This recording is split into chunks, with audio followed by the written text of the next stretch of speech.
everybody, and welcome back to another video. Now, I've got such an interesting topic today, and I hope to get a lot of you involved in the comments.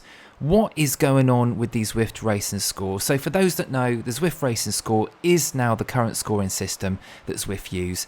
And in this particular race, not to spoiler alert or anything like that, the winner actually went down by 120 odd points, and the person that finished in last actually got a score increase of 30 points, which I don't know if that's completely backwards or that should be happening. I'm just really confused. Now, this is not a hate video. I absolutely love Zwift. I love what Zwift are doing. This series that we've got here, Zwift Unlocked, it's absolutely brilliant. I'm loving the races. I'm loving the new routes. I'm really looking forward to the New York expansion and lots of other different things. So, you know, this is a place of love, but I just really, you know, it'll be interesting to get a few of your thoughts and opinions. And what I actually do later on in this video is I break down the history of, say, the category system, so we can, well, basically see where Zwift have gone from and where they are now, and just have a think, you know, does this system work? What improvements can be made? Because ultimately it's about enjoying the racing that we're doing and having a fair system. Anyway, let's just quickly talk about this course. This is one of the new courses called Electric Break, and it's about 12.2 miles. Now this, if we just bring it in here, you can see there are kind of one major point, which is the rooftop KOM. We've got another little lump towards the end of this race, or sorry, in the middle of this race, which, so it's basically going to feel like it's a nice chilled out ride until those 2 points. So for a bit of context then, I think it's worth going over the old categories system just to see where we've come from. So pre-February 2022, riders were categorised based on FTP, and that was it. So, you know, if you had an FTP of over 4 watts per kilogram, or if you put a 20-minute effort in of over 4 watts per kilogram, you were an A. And that would basically take your best effort for the last 90 days. And that was it, essentially. Now, personally, I didn't mind this system. I think there were a few people who knew how to game the system, but actually I think it was not too bad.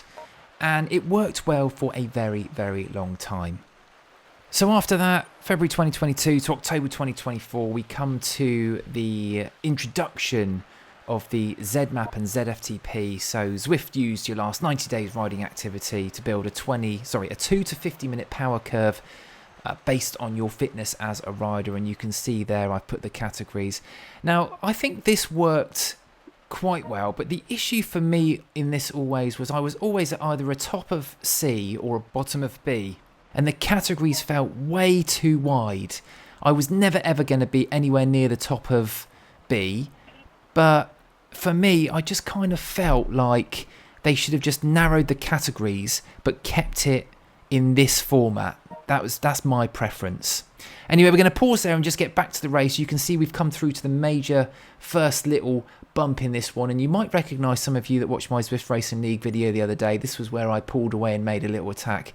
Now, surprisingly, this race was actually quite fast up until this point, and I was not struggling, but at the same time I was just going to stay within the pack. I didn't want to make any moves.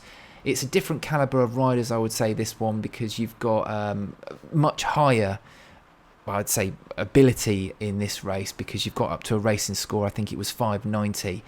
So I did expect this one to be tougher from the outset, and it was. And you can see here we've got a little group of people just going off the front there. Now, I'm not gonna jump.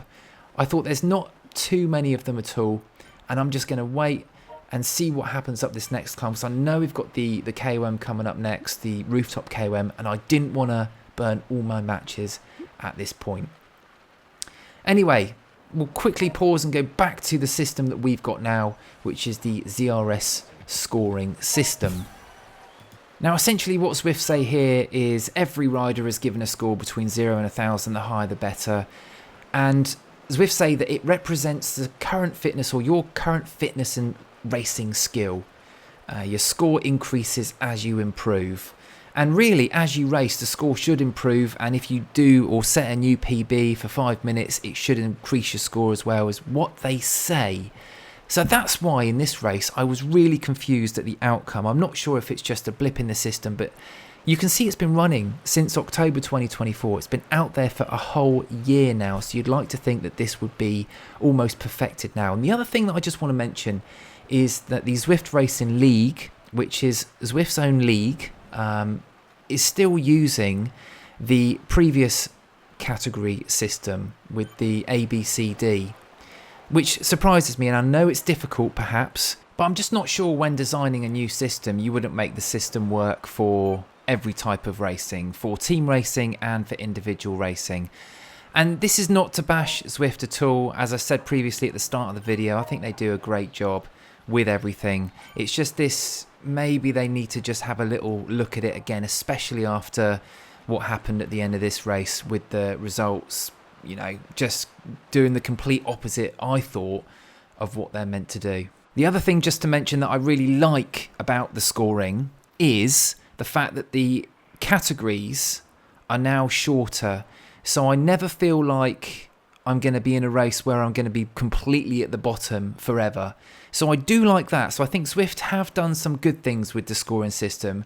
I'm just confused at where it is at the moment. Anyway, let's get back to the race. We're almost coming to the conclusion of this one. You can see here that I'm not doing too bad with 0.4 of a mile to go.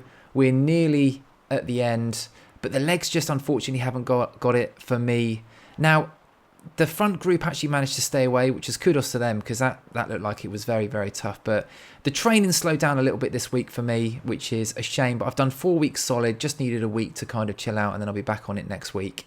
And you can see here that I crossed the line in 13th position, so not a complete disaster. And I actually tried really hard on that one. I got a little bump up in FTP to 255. Which was good, you know, that is nice. I do think my FTP is a bit higher than that, but I'll take that. And you can see here, number one, the guy that finished first, actually got a score decrease, I said at the start of the video, by 122. I actually got a score increase of plus 53, which seems crazy in a way. But, you know, I'll take that. I want my score to improve. But it's just really random. You can see here, and I said before, that the person in last place actually, you know, didn't manage to get a decrease. They got an increase, which was weird.